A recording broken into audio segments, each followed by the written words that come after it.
భారతదేశం నరేంద్ర మోడీ జాగ్రత్తగా ప్లాన్ చేసుకుంటే రష్యన్స్ని ఇండియాలో పెట్టుబడులు పెట్టేలా చూసుకోవచ్చు. ఎందుకంటే రష్యన్స్ సంపదకి భద్రత లేకుండా పోయింది. యూరప్ దేశాల్లో వాళ్ళ పెట్టుబడులన్నీ పెట్టారు. అంటే వాళ్ళు అక్కడ రష్యాలో సంపాదించుకున్న సొమ్ములు తీసుకెళ్ళి యూరప్ దేశాల్లో పెట్టుబడి పెడితే వాటన్నింటినీ ఇప్పుడు యుద్ధ నేరాల కింద లాగేసుకున్నది అమెరికా, యూరప్ దేశాల ప్రభుత్వాలు. దారుణమైనటువంటి మోసం. లక్షల కోట్ల రూపాయలు, 4 లక్షల కోట్ల రూపాయలు దోచుకున్నారు.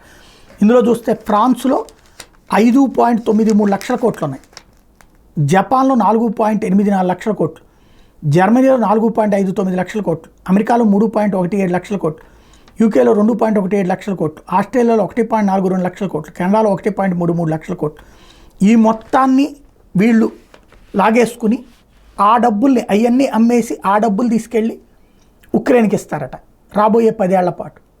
ఇంతకంటే నీచం మరేదైనా ఉందా? అంటే తమని నమ్మి తమ దేశాల్లో పెట్టుబడి పెట్టిన వాళ్ళని దోచుకోవడం, బహిరంగ దోపిడీ. ఇప్పుడు అట్లాగా ఉన్నటువంటి సందర్భంలో రష్యన్స్ ఇప్పుడు ఎక్కడ పెట్టుబడి పెట్టాలో తెలియదు. వాళ్ళని భారత్ లాంటి దేశాలు ఆహ్వానిస్తే బెటర్ ఏమో.